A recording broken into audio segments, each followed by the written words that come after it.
Salut à tous, bon cette petite vidéo pour un peu expliquer les problèmes de synchro sur les boîtes du Tucson et de son faux jumeau, le Sportage. Alors j'ai beaucoup de questions sur mon autre vidéo où j'explique comment remplacer les synchros, mais bon il n'y a pas de commentaires, c'est juste la vidéo, les images quoi. Donc ici je vais répondre à quelques questions qu'on m'a posées. Ici on a un Tucson, c'est la motorisation 1700 diesel, 1700 cm3 diesel, avec la boîte manuelle 6 rapports. Donc c'est la même chose sur les Sportage 1700, donc 1700 cm3 diesel avec la boîte manuelle 6 rapports à partir de 2011. Donc il y a eu un défaut dans la boîte. Ils ont fabriqué des synchros qui étaient fragiles. Bon, je vais vous montrer un petit peu pour comparer. Donc ça, ce sont les synchros. Donc les synchros, ça aide à passer les vitesses sans les faire craquer, donc à synchroniser les vitesses si vous voulez. Donc ça, c'est la pièce qui est défectueuse. Comme vous pouvez voir, sur la pièce, il y a des petits rabats en métal. Je vais rapprocher, voilà. Et c'est cette petite pièce qui casse. Donc ça les trois ne cassent pas en même temps, c'est l'une après l'autre. Et ce qui se passe en fait, c'est que cette petite pièce, elle empêche le synchro de tourner trop vite, si vous voulez. Et quand ces pièces lâchent, donc la dernière lâche, ben, la pièce tourne plus vite qu'elle ne doit. Et du coup, ne synchronise plus. Et voilà, ce qui se passe, c'est quand on essaye de rentrer une vitesse, ça craque. On entend vraiment les dents frotter. Donc vraiment, c'est typique du synchro cassé. Donc cette pièce, euh, elle n'est utilisée que sur les synchros de 6, de 5, de 4 et de 3. Donc il y a 4 synchros qui ne sont pas renforcés. Et c'est pour ça qu'on a rarement le synchro de première ou deuxième qui casse, parce qu'à la base, c'est déjà un synchro renforcé. Donc ça peut vous donner aussi une indication si votre première et votre deuxième, elle craque, ça peut être l'embrayage. Parce qu'il y a beaucoup de gens qui se trompent de diagnostic. Ils ont un synchro de cassé et remplacent l'embrayage. Mais par contre, si vous craquez la marche arrière, craquez la première et la deuxième et toutes les vitesses, on va dire, là, c'est l'embrayage qui est usé, hein. C'est rare d'avoir les deux en même temps, mais ça peut arriver, donc il faut faire gaffe aussi à ça. Donc ça, c'est le synchro renforcé. Et comme on peut voir, la petite pièce qui est rabattue sur l'autre, ici, elle est taillée dans la masse. Donc elle ne sait pas se détacher. Ça, c'est des synchros qu'on utilise dans la plupart du temps. C'est parce qu'ils ont voulu gratter, à mon avis, sur le prix des synchros et ils ont mis des synchros de basse qualité. Et alors, comme on peut voir à l'intérieur du synchro, parce que ça peut arriver aussi, il y a une petite bande de frein. Vous voyez, la petite bande. Ça aide à freiner le synchro. Quand vous appuyez sur votre pédale d'embrayage, la boîte de vitesse, elle s'arrête en fait, quasiment. Et ça, cette petite bande aide à freiner la pièce pour que vous puissiez engager la vitesse. Parce que si ça tourne toujours, vous avez beau essayer de rentrer, ben ça craque parce que ça ne tourne pas à la même vitesse. Enfin bon, là après ça devient un peu trop technique. Mais voilà, en gros, c'est ce qui se passe.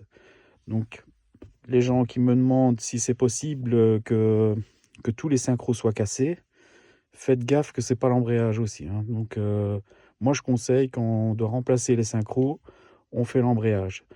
Maintenant, c'est difficile de faire le diagnostic dans l'autre sens. Si votre embrayage est complètement fusillé, on ne sait pas savoir si la boîte, elle craque ou non. Donc, peut-être que vous allez remettre un nouveau embrayage et qu'à la fin, ben, la boîte craque toujours parce que les synchros étaient morts aussi. Donc, c'est un plus gros travail, à l'inverse, de faire la boîte en même temps qu'on fait l'embrayage. Donc, ça, c'est à voir. Ça, c'est à la personne de juger. Mais en général, quand les synchros n'ont pas été faits sur ces modèles, ben, il vaut mieux les faire parce que tôt ou tard, ils vont casser. Et tout dépend de la conduite aussi. Bon, on peut avoir des synchros qui cassent à 40 000 km parce que c'est une personne qui fait que de la ville et qui sollicite sans arrêt les vitesses. Et à contrario, on peut avoir quelqu'un qui fait 150 000, voire plus, sans jamais casser de synchro parce qu'il fait que de l'autoroute et voilà, il emboîte ses vitesses et c'est parti, quoi. Il roule beaucoup plus en changeant beaucoup moins de vitesse. Donc c'est toujours délicat. Mais en tout cas, quand vous avez une seule vitesse qui craque, que ça craque, en général c'est la 4 ou la 3, c'est les plus fréquentes, mais bon, ça peut être sur la 5 et la 6 aussi, hein. Et j'ai déjà eu le cas de quelqu'un qui avait cassé un synchro, qui a continué à casser l'autre, et il a cassé 3 synchros sur 4. Donc toutes ces vitesses craquées, pour lui, c'était son embrayage qui était usé. Mais alors que là, il avait vraiment fusillé la boîte. Donc voilà. Je vais vous montrer après, quand j'aurai démonté la boîte, comment ça se présente sur la boîte. Voilà. Donc le bruit de synchro qui craque, c'est ça, je vais vous faire écouter. Voilà comment la boîte elle se présente ouverte. Donc on a les 4 synchros. Donc 1, 2, 3 et 4 au-dessus.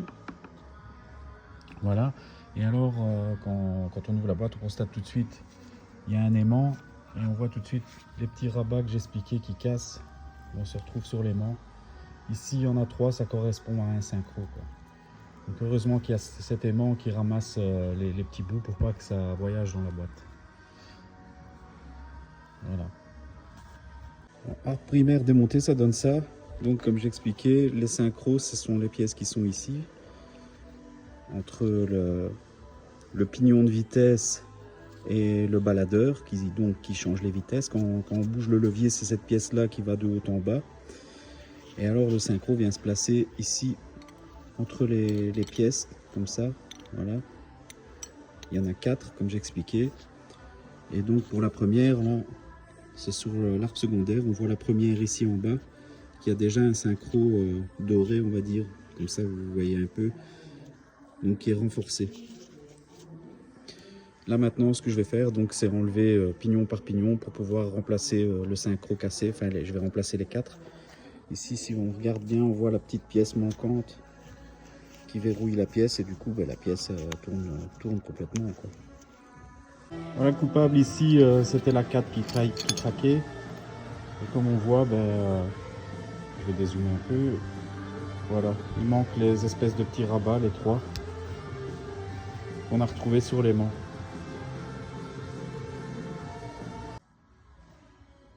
C'est remonté. On voit donc les synchros dorés. Maintenant, on va refermer la boîte et on va les tester après. C'est fini, notre boîte est repartie. Donc voilà, toutes les vitesses passent, comme vous voyez. Hop, le moteur tourne. Bon, bien sûr, c'est en roulant en général qu'on entend le synchro craquer. C'est pas comme ça à l'arrêt. Mais bon, je viens de faire un test de route, il n'y a pas de souci. Parfois, ils sont tellement usés que même au ralenti, ça craque. Là, c'est reparti. Donc voilà, si vous avez des questions à me poser sur les boîtes, etc., je me ferai un plaisir de répondre. Si je sais répondre, il n'y a pas de souci. Vous pouvez tout mettre en commentaire et je compte sur vous pour partager. Comme ça fera monter un peu mes audiences parce qu'elles sont pas terribles et ça fera tourner mon compte YouTube. Merci.